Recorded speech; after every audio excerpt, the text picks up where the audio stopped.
గురువు ఆదేశించిన పుస్తక ముద్రణ, పాశ్చాత్య దేశాల్లో కృష్ణ చైతన్య ప్రచారాన్ని విజయవంతంగా సాధించారు. తానెన్నో దేశాల్లో మందిరాలు నిర్మించిన వృందావన ధామంలోనే తనువు చాలించాలని శ్రీల ప్రభుపాదులు వారు భావించారు. 1977లో ఆరోగ్యం క్షీణించిన ప్రభుపాదుల వారిని శిష్యులు వృందావనం తీసుకొచ్చారు. ప్రభుపాద లేని ప్రపంచాన్ని శిష్యులు ఊహించలేకపోతున్నారు. మీరు మమ్మల్ని విడిచి వెళ్ళిపోతే మాకు మార్గనిర్దేశం చూపేవారెవరు అంటూ శిష్యులు కన్నీరు మున్నీరవగా, I will never die. I shall live for my books and you will utilize అంటూ బదిలిచ్చేవారు ప్రభుపాద. 1977 నవంబర్ 14న శ్రీల ప్రభుపాదుల వారు అంపశయ్యపై పడుకున్న భీష్మ పితామహునిలా సద్బోధ చేస్తూ అంతిమంగా శ్రీమద్ భాగవతము 10వ స్కందంలోని 13వ అధ్యాయం బ్రహ్మ విమోహన లీల 64వ శ్లోకానికి ప్రతిపదార్థ భావ భాష్యాలను అందిస్తూ, how to bring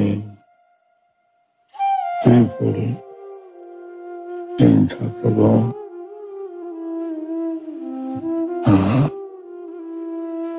to Brahminical qualification,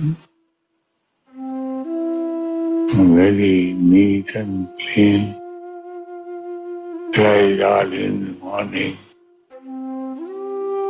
this Mangalarati and this,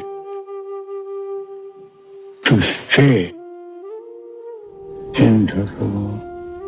ఈ లోకాన్ని విడిచి శ్రీకృష్ణుని నిత్యసేవా దివ్య సన్నిధానమైన గోలోక వృందావన ధామానికి తిరిగి వెళ్ళిపోయారు.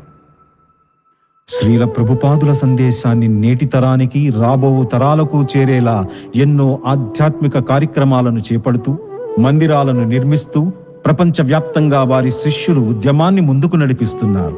ఎక్కడ దేవాలయాలను నిర్మించినా చుట్టూరా 10 మైళ్ల పరిసరాల్లో ఎవ్వరూ ఆకలితో అలమటించకూడదన్న శ్రీల ప్రభుపాదుల వారి ఆదేశాలను అనుసరిస్తూ వారి శిష్యులు ప్రారంభించిన అక్షయ పాత్ర ఎందరో పిల్లల ఆకలి తీరుస్తూ విద్యను ప్రోత్సహిస్తోంది. తన పుస్తకాలతో ప్రభుపాదుల వారు నేటికి ఎందరికో మార్గనిర్దేశాన్ని చేస్తూనే ఉన్నారు.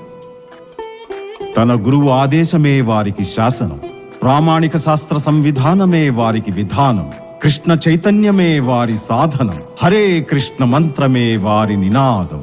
అంధకార జగత్తునందు ఆ జగదీశ్వరుని ఉనికిని మేల్కొల్పే సూర్యునిలా ఉదయించి చరిత్ర పుటల్లో శాశ్వతంగా నిలిచిన ఆ విశ్వ విజేతకు ఇదే మా నీరాజనం.